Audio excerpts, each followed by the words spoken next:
عرض لعدوان إسرائيلي شامل. Well, the situation in Gaza is a very tragic one. It's a situation that the whole world views with much concern and deep anger. It's not just Gaza. It is the entire Palestine, the whole of Palestine. What is going on there and what the people of that region and the Palestinian people generally have been subjected to is totally and completely unacceptable. And it's not just 11 months of genocide. It's well over 75 years of genocide, pillaging, occupation, terror, and evil visited upon them by the Zionist state of Israel. What has happened in the last 11 months, though, is that it has been brought to bear before the entire world. People have finally seen what the Zionist state stands for and what they're capable of doing. As thousands of Palestinian children are slaughtered, women are butchered, and men are killed by all kinds of state-of-the-art weapons. They are butchered with no response, no vigorous response from the so-called civilized world. This is barbarity of the highest order. It is evil, it is wickedness.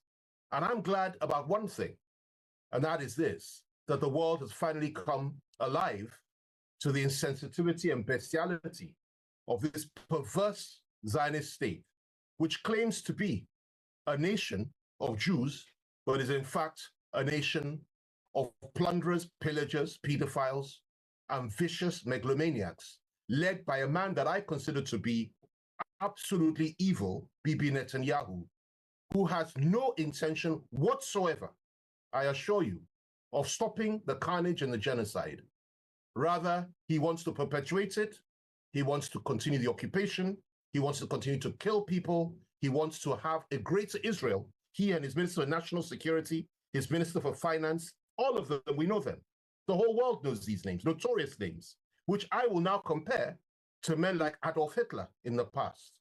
That is what has happened. But the good news is that because of the resilience of the Palestinian people, not just in Gaza, but also in the West Bank, resilient and strong, stood proudly against this tyranny over 75 years and over 11 months of barbarity.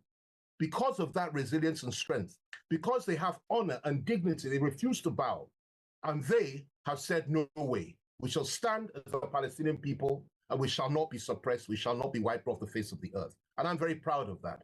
So that is how I feel about it. And I speak for millions, not just in Nigeria, but all over Africa. القرارات الدولية، ما هو المطلوب للمجتمع الدولي؟ Well, look, there are two ways of looking at this. I can assure you, and I can tell you right now, that if, for example, my people in Nigeria were subjected to the sort of occupation and the sort of tyranny and barbarity that the Palestinians are being subjected to by Israel today, we would have had an unending war. We would have had an unending war. Very few people would have been talking about international resolutions. We would have fought them into the sea and to the end, because it's human nature to do that.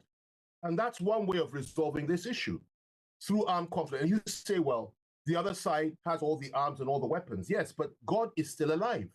God still exists. I'm a Christian, and I know that God exists. And there are many Muslims that know that God exists. So they may have all the arms in the world. It's only a question of time. It's just a question of time. So there's that aspect of it. People say, oh, you talk about armed struggle. It's just one option when all other options fail. I believe in a peaceful resolution of the crisis, for example. I believe that there should be a two-state solution. As a lawyer, that's a civilized and right way to go. Let the Palestinian people have their own country, sovereign state, and let Israel have its own. But the government of Israel, the people of Israel, 80% of them have rejected that. So what's left? The only thing left, in my view, is to have a situation where the country comes together, both Palestine and Israel come together as one nation, and it is a free country where Palestinians have equal rights and where Israel is now pushed aside and the Jews are a minority within that country. And to get that, you have to fight for it. Now, I'm not advocating armed struggle. I'm just saying it's an option. And when people say, oh, that Hamas is such an evil organization, fine if that is your view. But listen, if your people were being subjected to what the Palestinians were being subjected to, would you be a member of Hamas or not? Would you be a member of Hamas? That's a question that needs to be put to most of our Western brothers.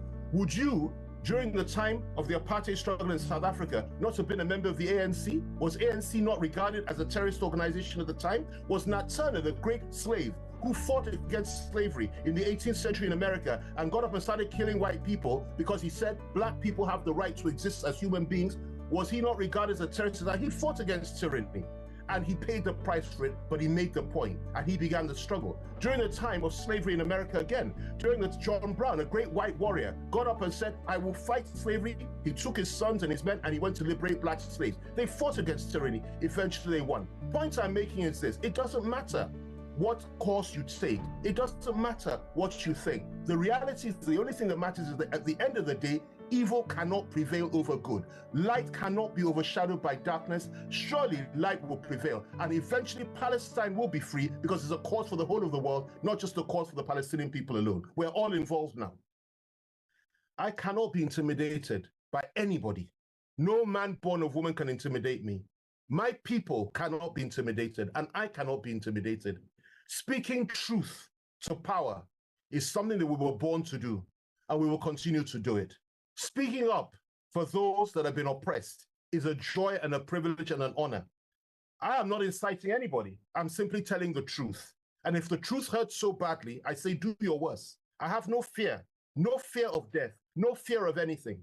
I am a believer. If you kill me or you kill mine, it says, we die in Christ. We know where we're going. We just change address. If you kill a good Muslim, he knows where he's going. We know where we're going. If you kill a good Christian, we know where we're going. Why fear death?